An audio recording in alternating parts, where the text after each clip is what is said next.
¿Huir del pasado o correr hacia el futuro? En ambas acciones nosotros corremos. La diferencia está en el propósito por el cual corremos. No es lo mismo escapar del pasado que correr hacia el futuro. La diferencia parece sutil, pero cambia diametralmente la manera en que enfrentamos la vida. Porque si vos estás corriendo hacia el futuro, vos sos el que perseguís los sueños, vos sos el que perseguís los planes, vos sos el que perseguís los proyectos para alcanzarlos. Pero si vos estás escapando del pasado, es el pasado el que te persigue a vos. Y sabemos por experiencia que en algún momento te vas a cansar y el pasado te va a alcanzar. En definitiva, nosotros tenemos que tomar la decisión la decisión en nuestra vida de elegir si vamos a correr para alcanzar los proyectos, los sueños y los anhelos, especialmente aquellos proyectos de predicar el Evangelio para que Cristo venga antes, o si vamos a correr huyendo del pasado, de aquellas cosas que nos marcaron, de aquellas cosas que nos lastimaron, de aquellas cosas que a veces lamentablemente nos definen. Porque cuando vos decidís que las cosas malas que te pasaron te definan, vas a tener una mala vida, vas a tener una vida miserable. Y para no permitir que las cosas malas te definan, ¿sí? Vos tenés que enfrentar el pasado, enfrentar el dolor, porque esa es la única manera de curar. Cuando hay una herida, a la herida hay que transitarla y hay que transitar el proceso de curación. Si vos tapás la herida y no la curás, lejos de sanarse y no la atendés, lejos de sanarse cada vez se pone peor y la podrás ocultar por algún tiempo, pero en algún momento esa herida va a surgir y en un momento vas a tener que atender esa herida, vas a tener que atender ese problema. Que las cosas malas no te definan, que no seas el abusado, que no seas, ¿me entendés? Cuando vos te definís a través de las cosas malas que te pasaron, vos te sentís que sos el abusado, el maltratado, el ignorado, el pobre, el ninguneado, al que le hicieron bullying. Cuando vos te sentís definido por todas esas y otras cosas malas que te pasaron, entonces tenés una vida miserable, porque vos te autopercibís de esa manera. Pero si vos enfrentás el pasado con el poder de Dios, si dejás de huir del pasado, lo enfrentás y permitís que Dios sane esas heridas, entonces ahora lo que te define es tu relación con Dios como hijo de Dios, sano, con proyectos para el futuro, con proyectos para una vida plena, ¿sí? Y una vida completa. Hay dos ejemplos en la Biblia que me llaman la atención y de alguna manera me motivaron a hablar de esto, de dejar de huir del pasado para empezar a perseguir el futuro. Y los dos se encuentran en el libro de Segunda de Samuel, capítulo 23. Es interesante, a partir del versículo 8, Segunda de Samuel, capítulo 23, versículo 8, nos encontramos con un capítulo muy interesante que se llama Los valientes de David. Dentro del ejército de David había 33 valientes. Habían 3 que eran los principales y 30 que los seguían, ¿sí? Yo no los voy a leer todos, aunque les recomiendo que después lean este capítulo, es muy interesante. Pero voy a destacar a 2. El primero que voy a leer, que es el tercero en la lista, pero el primero que voy a leer está en el versículo 9 y el segundo que voy a leer está en el versículo 11. Así que arranco con Segunda de Samuel 23, versículo 9. Dice, le seguía el soldado Eleazar, hijo de Dodo, el Ajojita, ¿sí? Venía de esa tribu, que fue uno de los 3 más valientes que se quedaron con David cuando desafiaron a los filisteos que estaban listos para la batalla, y los soldados de Israel se habían retirado. Eleazar se mantuvo firme y luchó con energía contra los filisteos hasta que el brazo se le cansó y la espada se le quedó pegada a la mano. Aquel día el Señor les dio una gran victoria, y cuando el ejército lo supo, el ejército que había huido, regresó al campo de batalla solo para recoger el botín de guerra. Y el segundo caso sigue en el versículo 11 y dice, le seguía Samá, hijo de Age, el Ararita. Los filisteos se reunieron en Leí, donde había un sembradío de lentejas. Y el ejército israelita, ¿qué hizo esta vez? Otra vez. Huyó por temor a los filisteos. Pero Samá se paró en medio de ese terreno y lo defendió. Derrotó a los filisteos y el Señor le dio una gran victoria. Qué interesante estos dos casos. A veces nosotros leemos las historias del rey David, que fue el rey más grande que tuvo Israel, y creemos que todas las victorias, que todas las batallas que enfrentó David fueron como siempre victorias aplastantes, ¿no? Pero acá hay por lo menos dos casos en donde David estaba con su ejército ante los filisteos y su ejército se le fue, huyó, lo abandonó. Interesante, ¿no? No siempre en la Biblia encontramos que las batallas son muy fáciles y aplastantes. Hasta el ejército de David, hasta el ejército del pueblo de Dios, en momentos tuvo tanto miedo que huyó. Pero destaco estas dos personas, Eleazar y Samá, que se quedaron. ¿Qué se quedaron?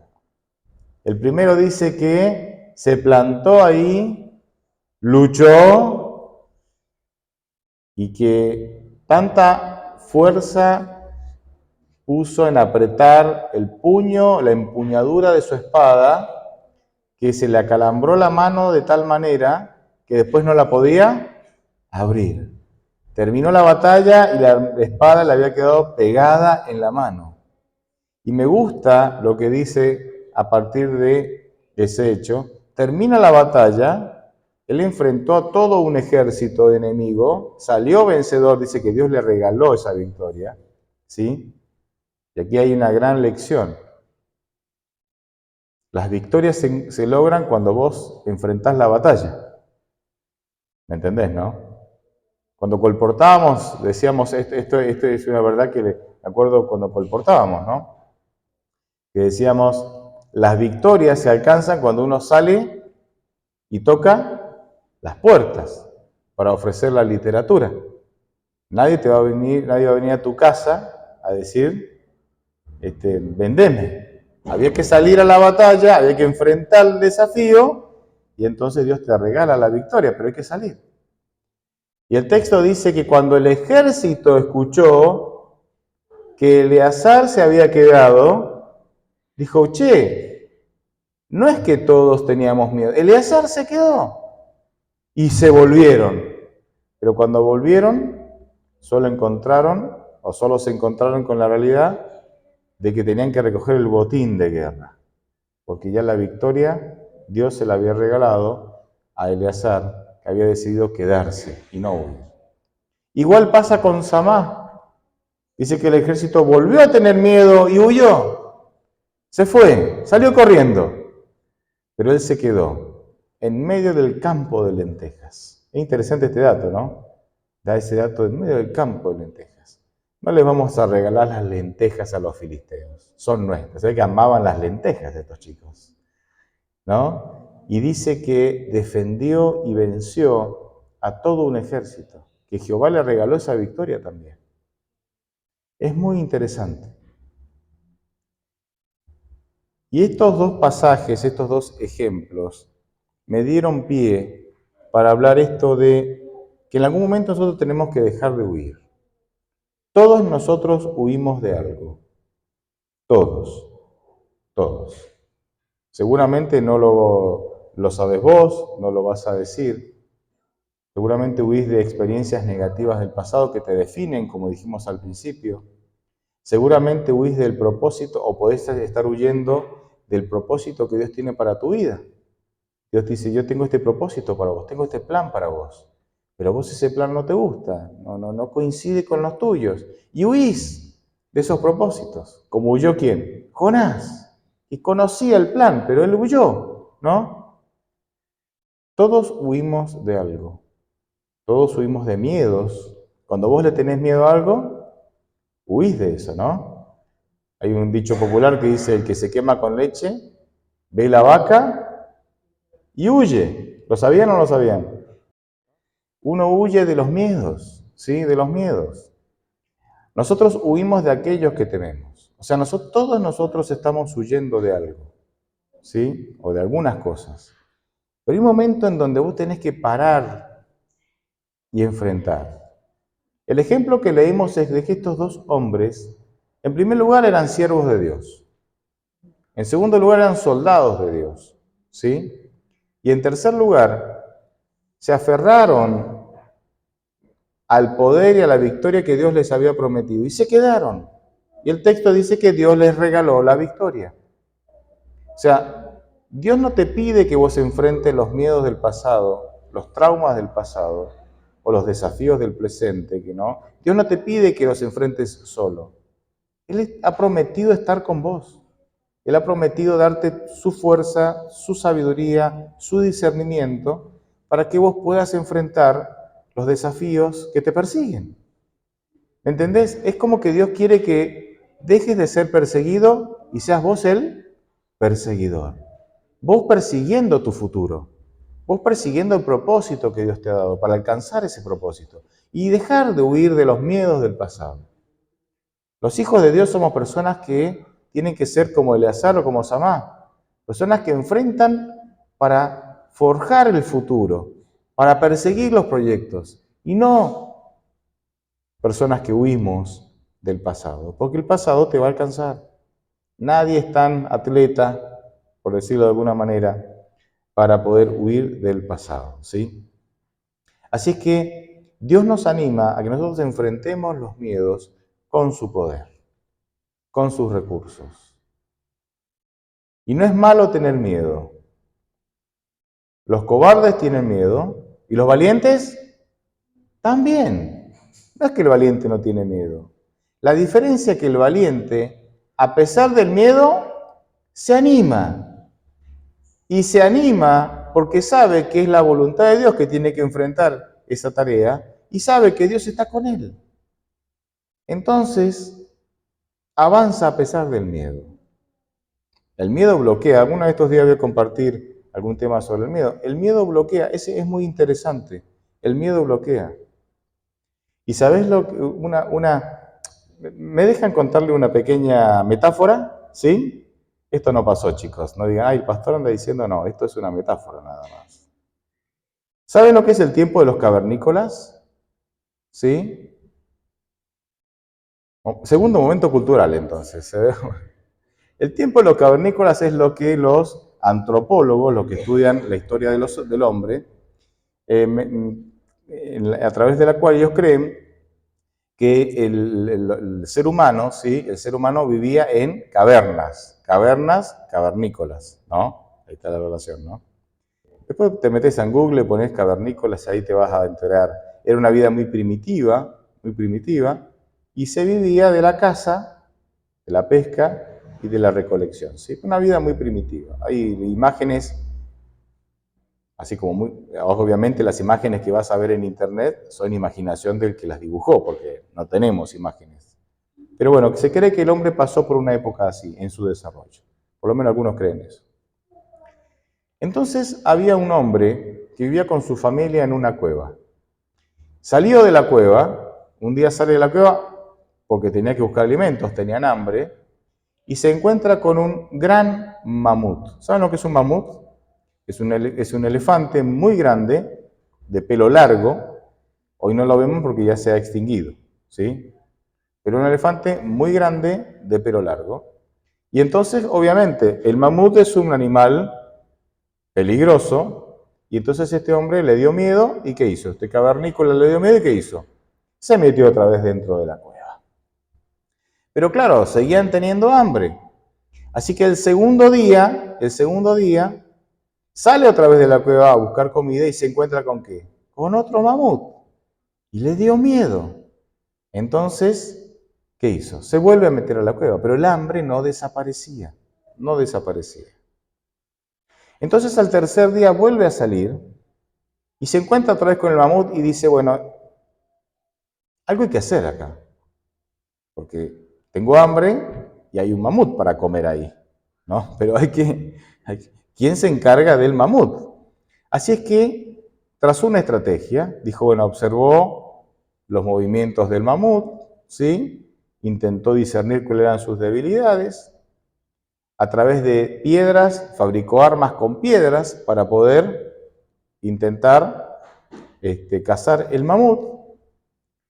Y un día, emprende la cacería y caza el mamut.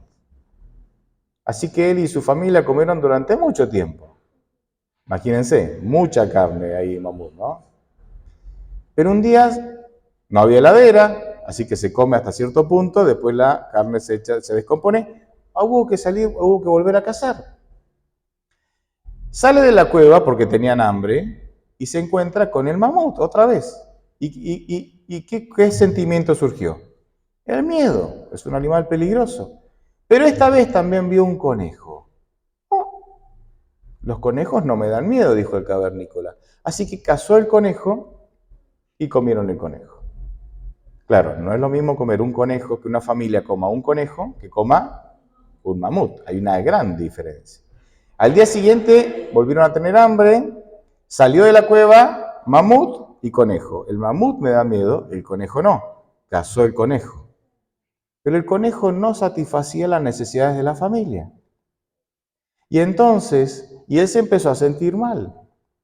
Entonces un día sale, misma realidad, mamut, conejo, miedo al mamut, el conejo no, y le dice a su esposa, mi amor, vos sabés que afuera hay unos conejos que están bárbaros. Y la mujer sale afuera, la señora cavernícola sale afuera, ve el mamut, miedo, ve el conejo, no, y dijo, bueno, volvamos a comer conejo. Pero en ese momento hubo como un insight, ¿no? Encendió la lámpara de su mente y dijo, no, la señora dice, voy a cazar al mamut. ¿Por qué? Porque tengo un sueño. Tengo el sueño de cazar el mamut, sacarme una selfie con el cadáver ahí del trofeo del mamut muerto ahí y mostrarle a mis hijos y a mis nietos que en esta familia hubo una cazadora de mamut. Así que se recogió el pelo en una colita, se pintó ahí de maquillaje de guerra, tomó las armas que alguna vez había creado su marido y ¿qué hizo? Cazó el mamut, se sacó una selfie y en esa familia quedó el registro de que hubo una mujer cazadora de mamut. ¿Ella tenía miedo al mamut?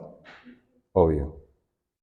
¿Saben? Un antídoto para enfrentar nuestros miedos es poner un sueño, es poner un plan, un anhelo, un proyecto que sea más grande que los miedos. Ella tenía un plan, tenía un sueño. Quiero ser una cazadora de mamut que inspire a mis hijos y a mis nietos a enfrentar los miedos y no a huir de ellos. Yo creo que esto le pasó a la iglesia primitiva, salvando las distancias. Porque cuando nosotros leemos en Hechos de los Apóstoles que los cristianos eran perseguidos, eran entregados eran arrojados en el circo romano para que se lo comieran los leones, eran usados como antorchas vivas, o sea, se los llenaba de brea, se los ponía en alto y se los encendía ahí hasta que se quemaban vivos y los usaban así para iluminar las calles de la ciudad. Cuando tuvieron que huir tantas veces, cuando fueron torturados, cuando uno ve que esa fue la realidad de la iglesia primitiva, uno se da cuenta que ellos tenían un sueño más grande que sus miedos.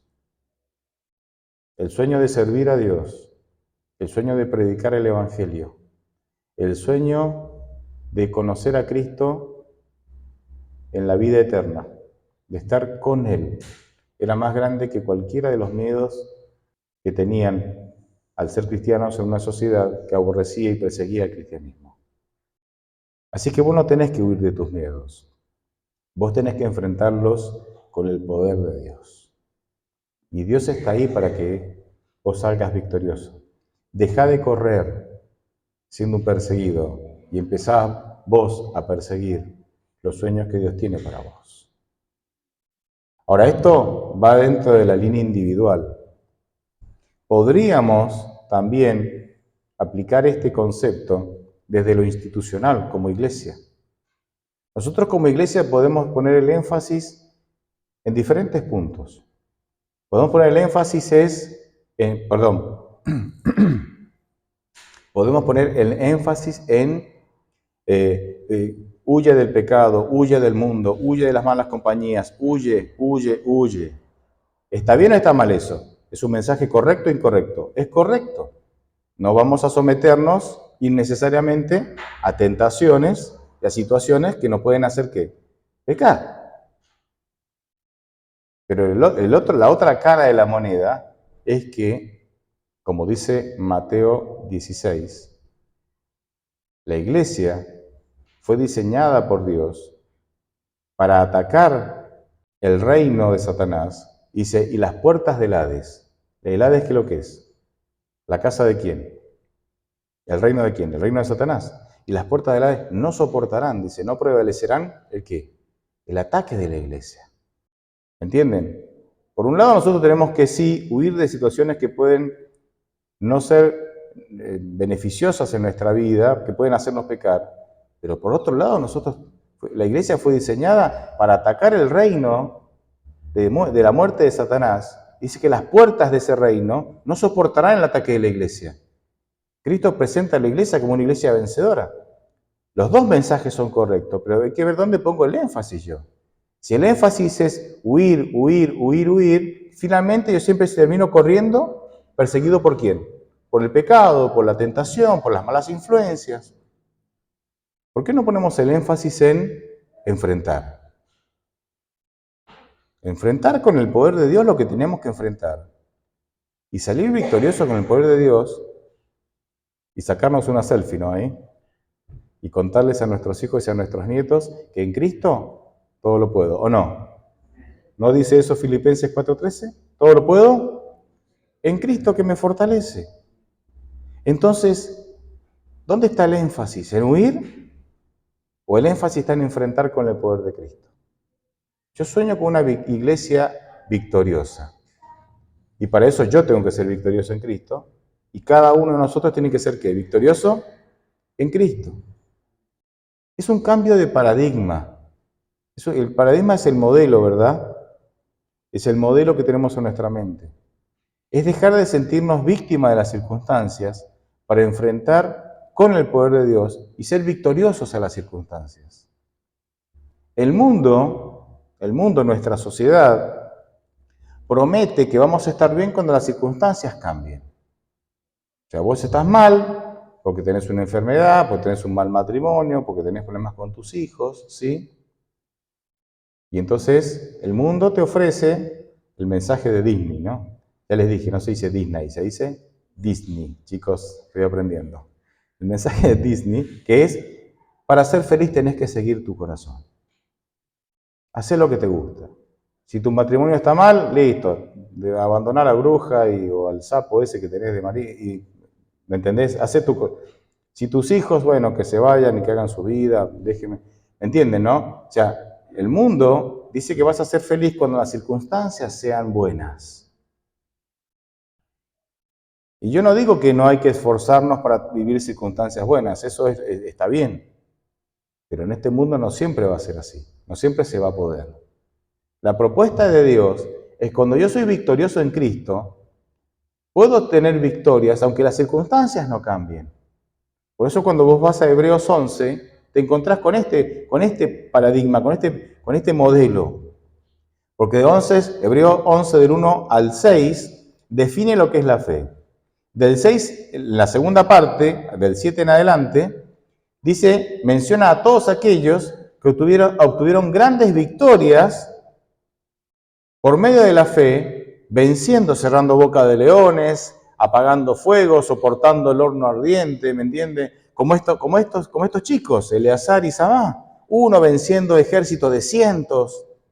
Pero la tercera parte de Hebreos 11 dice que hubo personas que por amor a Cristo murieron, sufrieron y fueron torturados, y igual fueron victoriosos. O sea, Hebreos 11 los define como victoriosos, aunque tuvieron que morir. Aunque las circunstancias no cambiaron, ellos fueron victoriosos. ¿Por qué fueron victoriosos? Porque permanecieron fieles a Dios, a pesar de que las circunstancias no cambiaron. Y ahí está la victoria. La victoria no siempre es cerrar la boca de los leones.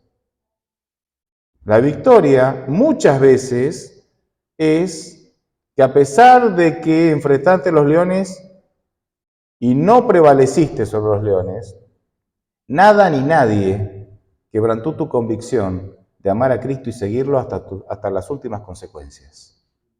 Eso es victoria.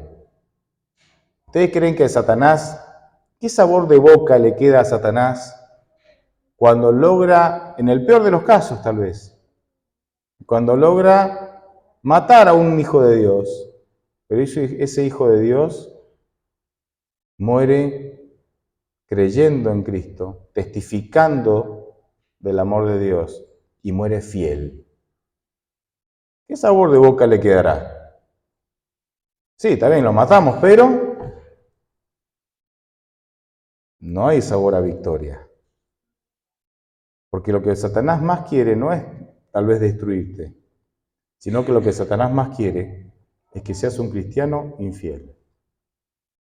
A él le sirve más un cristiano infiel vivo que un cristiano fiel, mártir o martirizado por la muerte.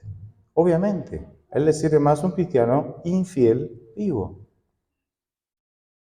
Porque entonces todos los días va y le estampa en la cara a Dios: mira estos tus hijos, estos, mira, vos que los amás tanto, vos que los defendés, vos que...